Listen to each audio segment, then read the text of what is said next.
I already left. You just didn't notice. The sink was leaking again at midnight, same as it had been for 3 weeks. Water dripped into the bucket with a rhythm that matched my heartbeat.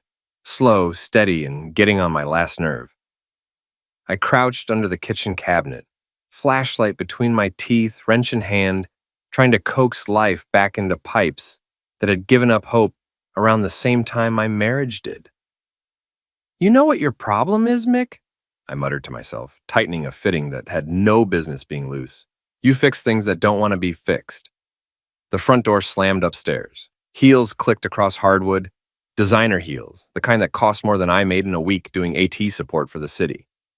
Leah was home from another late meeting at Morrison and Associates, where she'd climbed from junior accountant to senior project manager in 5 years through what she called strategic networking, and what I was starting to call something else entirely.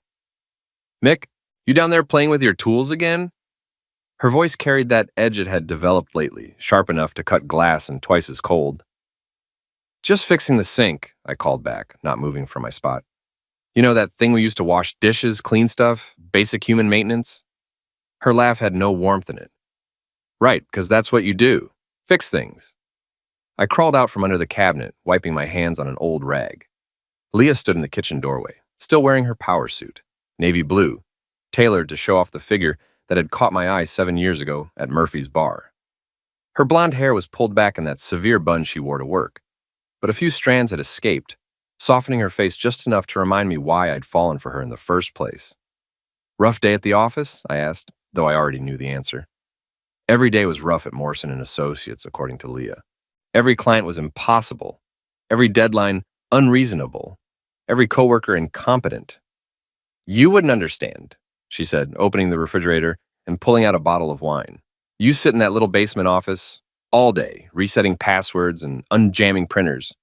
You don't deal with real pressure. I set down my wrench carefully, counting to 10 in my head.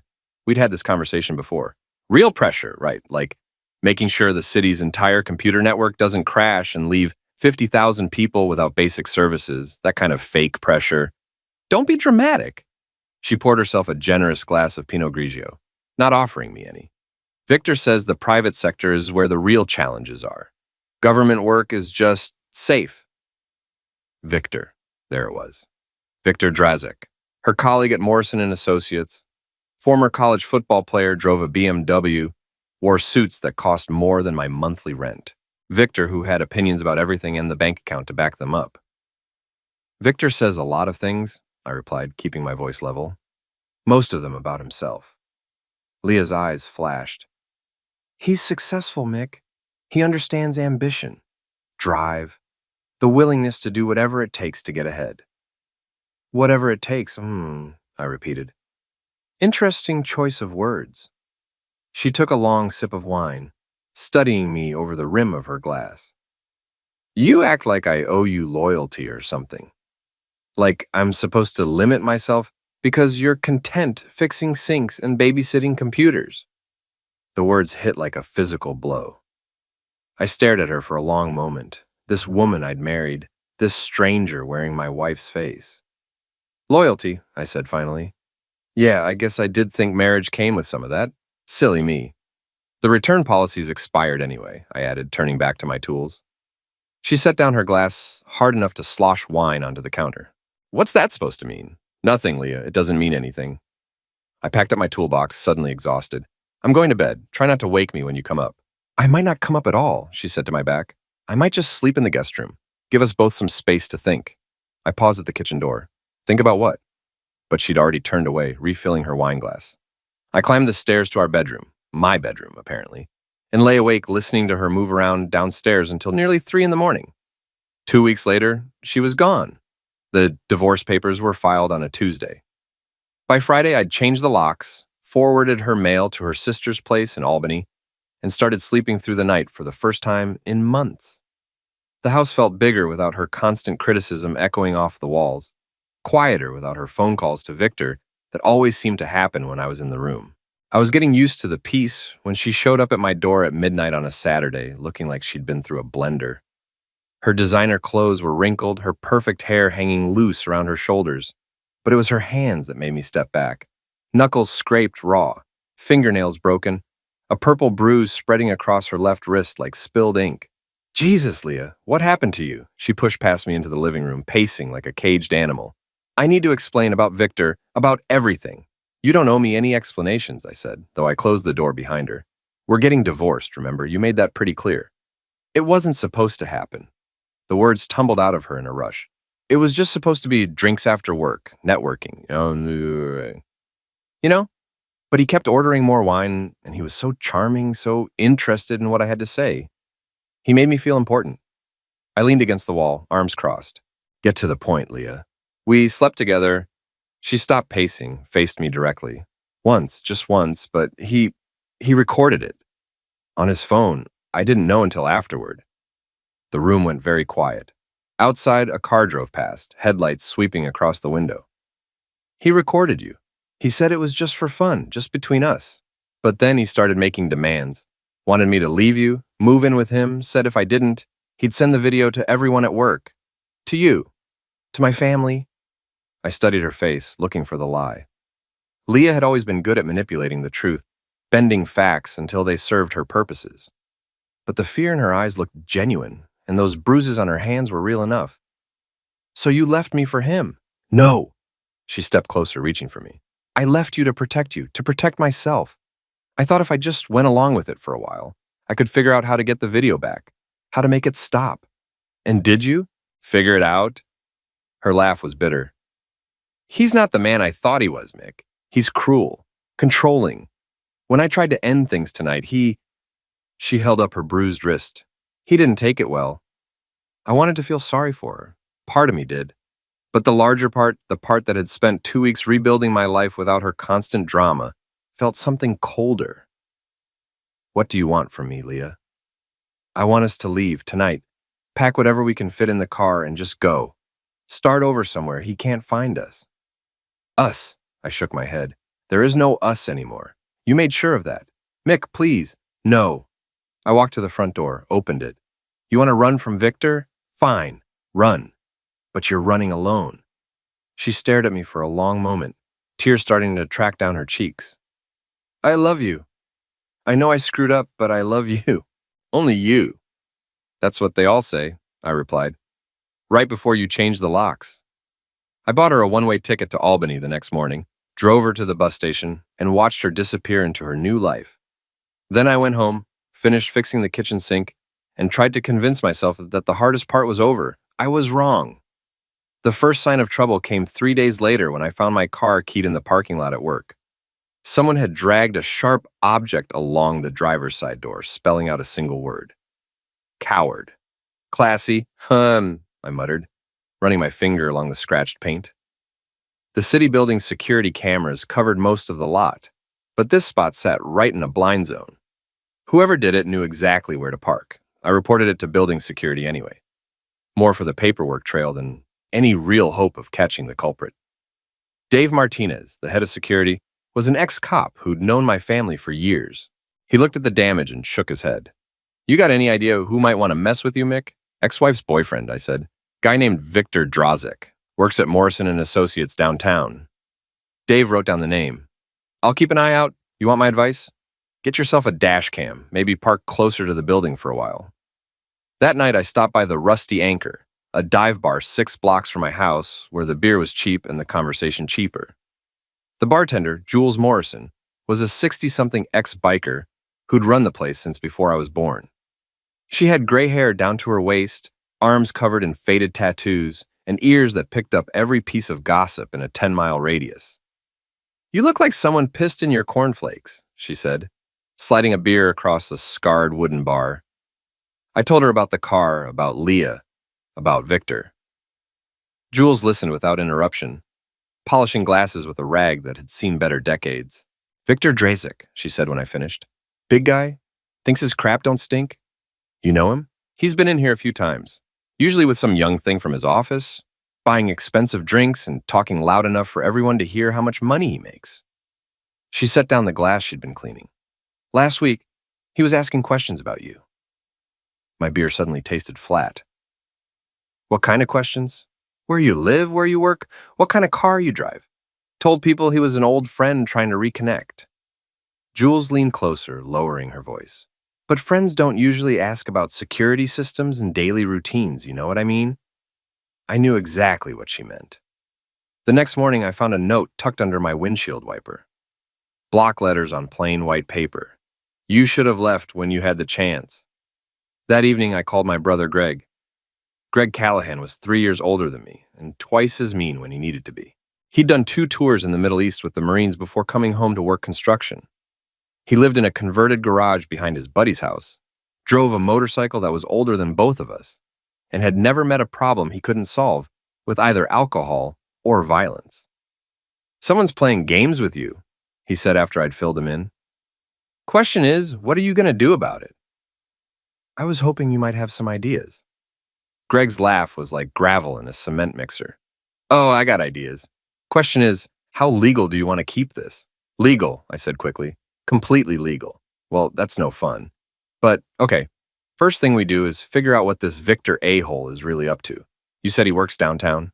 Morrison and Associates. Financial consulting. Perfect. I know a guy who does security for that building. Let me make some calls, see what we can find out about Mr. Drazik's daily habits. While Greg worked his contacts, I did some investigating of my own. Victor's social media profiles painted a picture of a man who loved showing off. Expensive restaurants, weekend trips to the Hamptons, photos of himself at charity galas, rubbing shoulders with local politicians. But it was his LinkedIn profile that gave me the most useful information. Victor had joined Morrison and Associates 18 months ago, after leaving his previous job at a firm in Boston, under what the corporate euphemism called mutual agreement.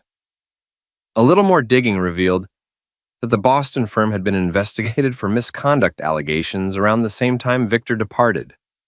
No charges were filed, but the timing was interesting. I was printing out everything I could find when my computer chimed with a new email. The sender's address was a string of random numbers and letters, but the subject line made my blood run cold. Enjoying the show? The email contained a single attachment, a photo of me sitting at my desk, taken through my office window. In the background, clearly visible, was the research I'd been doing on Victor. Someone had been watching me. Someone knew exactly what I was up to. I forwarded the email to Dave Martinez and called Greg. We need to meet, I said, tonight, and bring your friend from building security. Sounds like things are escalating, Greg replied. You sure you want to keep this legal? I looked at the photo again, at my own face staring back at me from my computer screen. Victor wasn't just playing games anymore. He was sending a message. I can get to you any time I want. I'm sure, I said, but legal doesn't mean we have to play nice. Greg's friend turned out to be a wiry ex-cop named Tommy Chen, who worked nights at the Morrison and Associates building. We met at a 24-hour diner on the outskirts of town, the kind of place where the coffee was strong enough to wake the dead, and nobody asked questions about why 3 guys were having a strategy session at 2 in the morning. Your boy Victor's got a routine, Tommy said, spreading photos across the table between coffee cups and half-eaten pie. Arrives at work around 9, leaves around 6 most days. But Tuesdays and Thursdays, he stays late, really late. Working hard? I asked. Tommy snorted.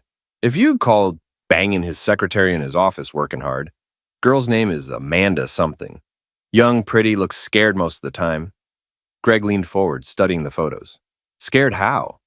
Like she doesn't want to be there but doesn't know how to say no. I've seen that look before. Tommy's expression darkened.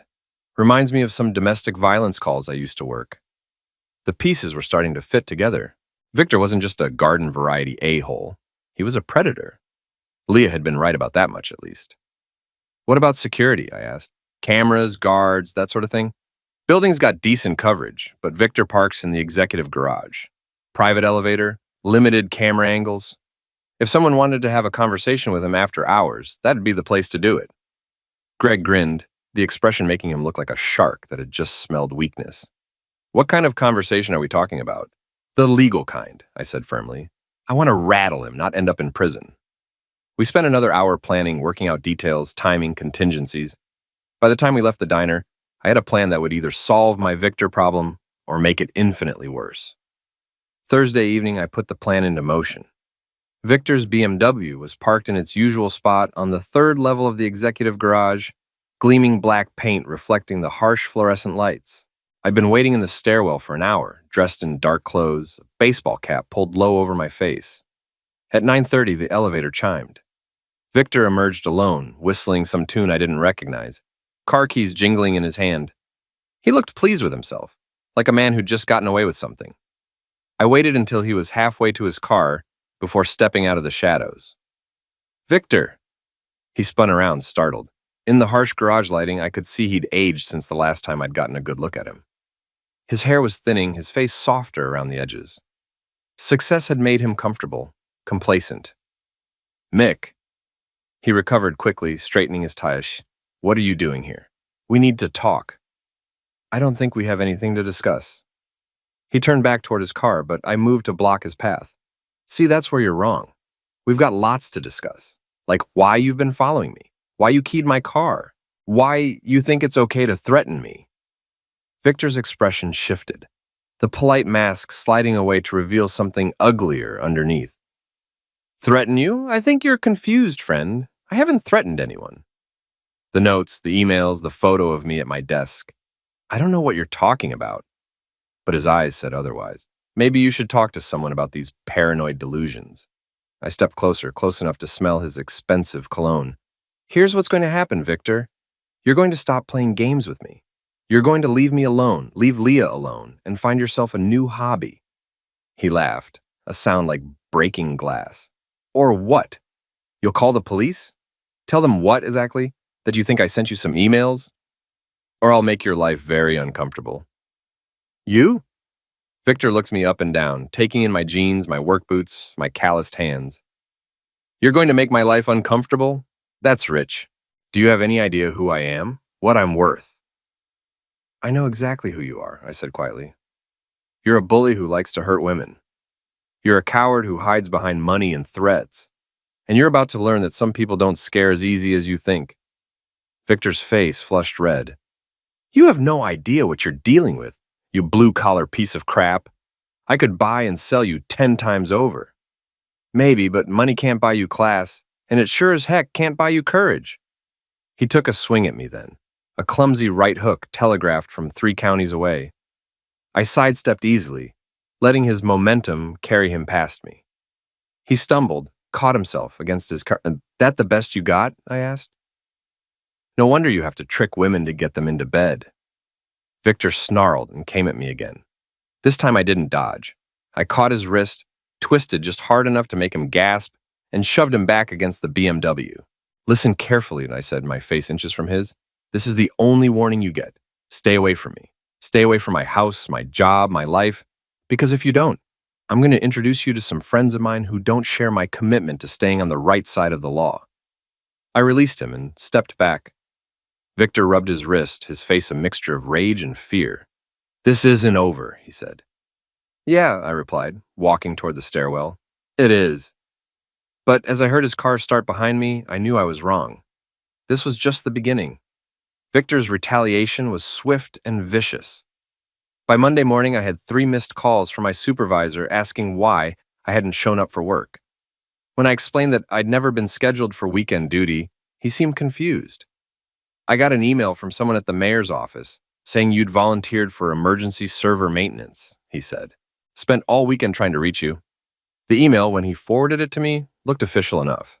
It had the right headers, the right formatting, even the right signature block. But I knew the mayor's IT liaison, and she was currently on vacation in Florida. Someone's spoofing our system, I told my supervisor. This is fake. You sure about that, Mick? Because if you're trying to dodge weekend work, I'm sure, check the server logs if you want. I'll bet you won't find any record of emergency maintenance being requested. He did check, and of course found nothing. But the damage was done. My reliability was now in question, my reputation tarnished by the suggestion that I'd lie to avoid work. That was just the opening salvo. Over the next week, Victor launched a campaign of harassment that was both sophisticated and petty. He signed me up for dozens of spam mailing lists. He left bad reviews for local businesses, using my name and contact information. He called my landlord claiming to be a concerned neighbor reporting loud parties and possible illegal activity. None of it was illegal, exactly. All of it was designed to make my life miserable. But Victor's biggest mistake was underestimating my resources. Guy's got skills, Greg admitted when I showed him the fake emails and forged documents Victor had been circulating. But he's sloppy. Look at this. He pointed to a line of code in one of the email headers. Metadata is still there. This was sent from a computer at Morrison and Associates, probably his office machine. Can we prove it? Better than that. We can use it. Greg had been busy building a network of allies. Tommy Chen was feeding us information about Victor's movements and habits, and Jules at the Rusty Anchor was spreading carefully chosen rumors about Victor's character and business practices. Even Dave Martinez at City Security was helping, documenting every suspicious incident and building a paper trail that painted Victor as an unstable stalker. But our biggest break came from an unexpected source, Victor's secretary, Amanda. She approached me in the parking garage of a shopping mall, looking over her shoulder like she expected to be followed. Up close, she was younger than I'd thought, maybe 25, with dark circles under her eyes and a nervous habit of picking at her fingernails. "You're Mick Callahan," she said. It wasn't a question. "Depends who's asking."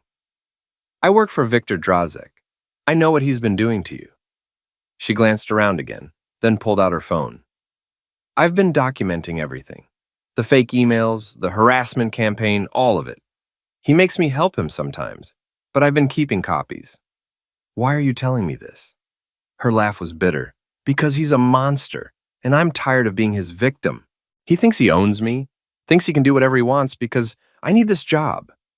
She showed me her phone screen filled with screenshots and recorded conversations. "But I'm not the only one he's hurt, and I'm done being scared."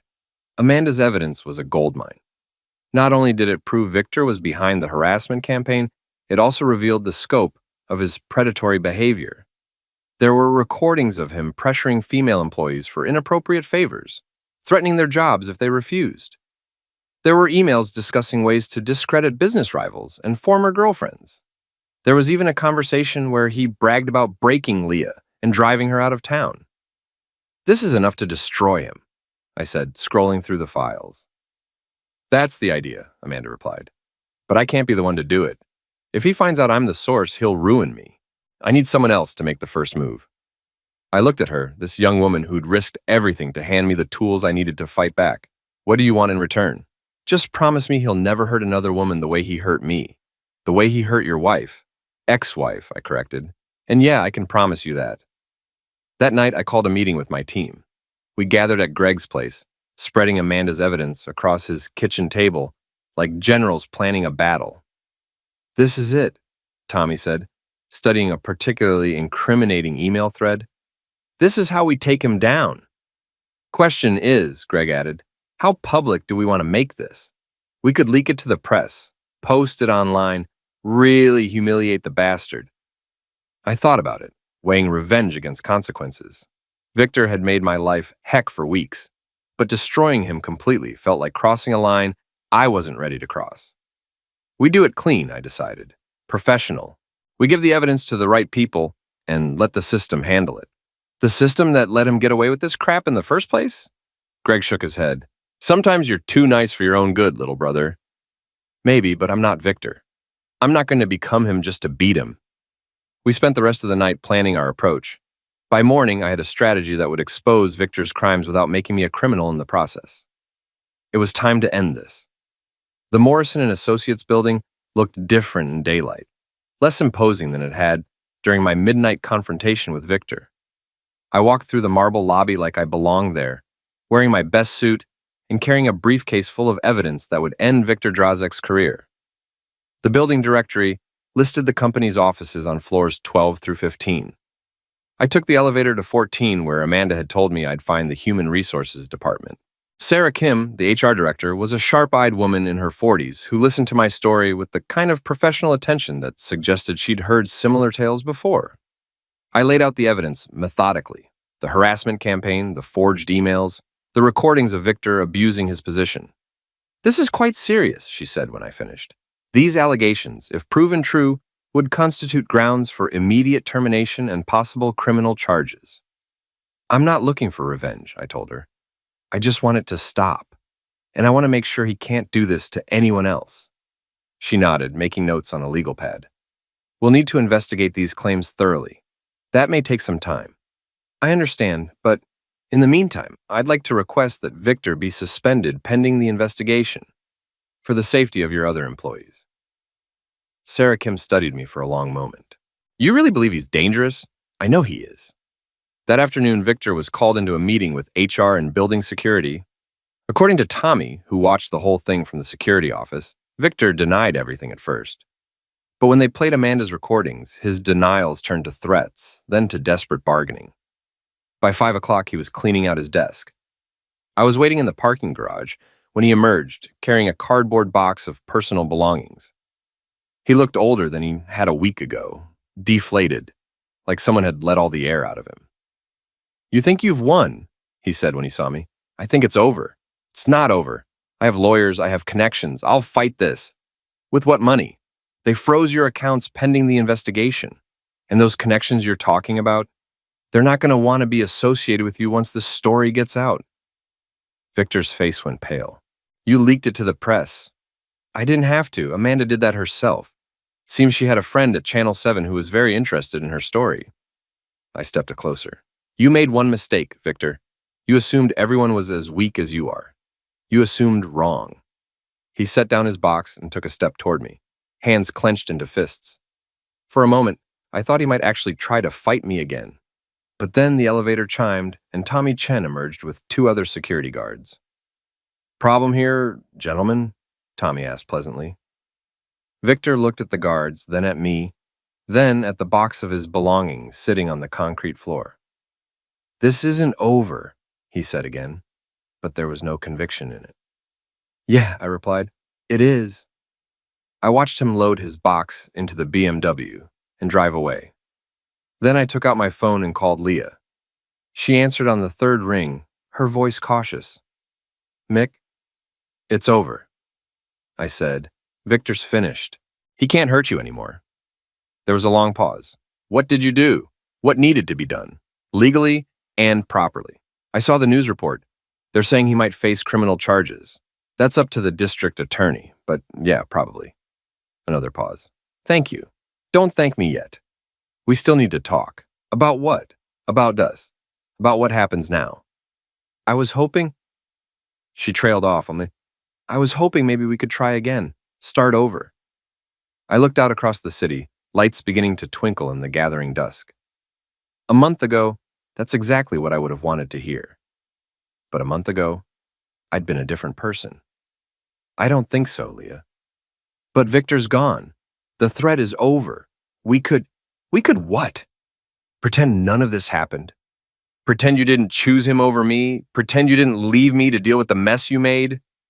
"I was scared. I made mistakes." "You made choices, and now you have to live with them."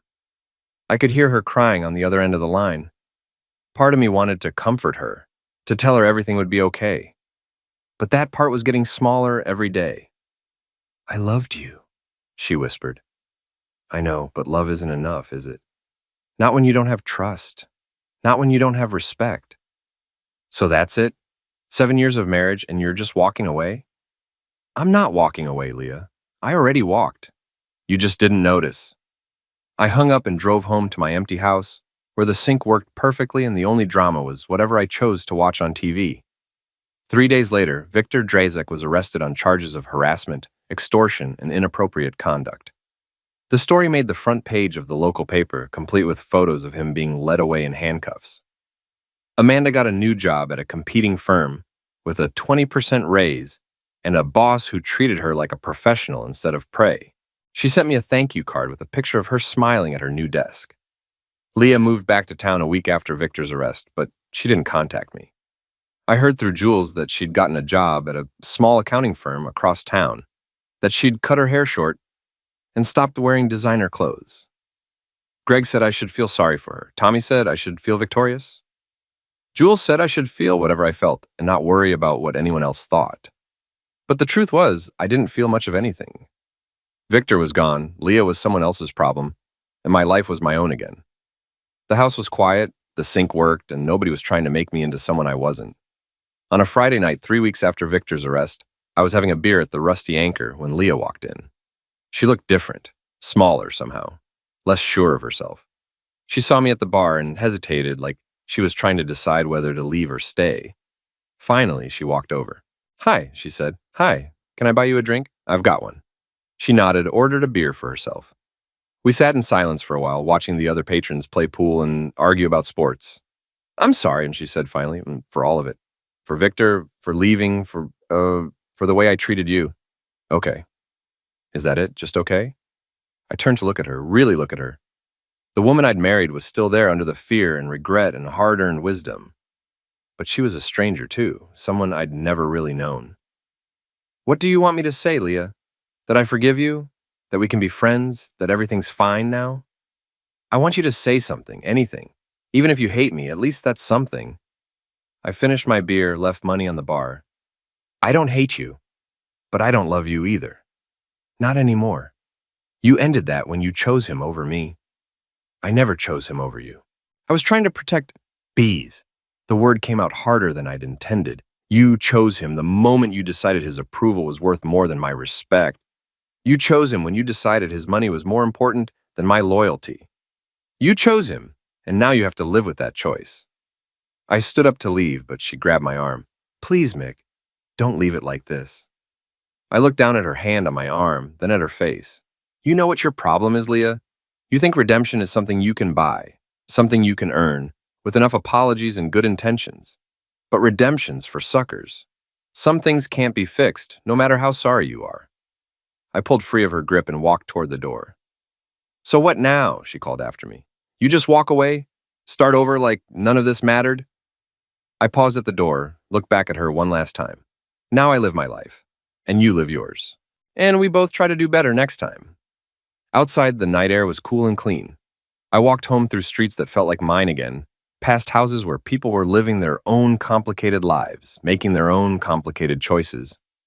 My house was dark and quiet when I got there, but it didn't feel empty anymore. It felt like home. I fixed myself a sandwich, watched the late news, and went to bed in my own room in my own house with my own clear conscience. Victor Drazik was sentenced to 18 months in prison and ordered to pay restitution to his victims. Leah moved to another state 6 months later. I heard she got married again to an accountant who treated her well. I stayed in the house, kept my job, and learned to be happy with my own company.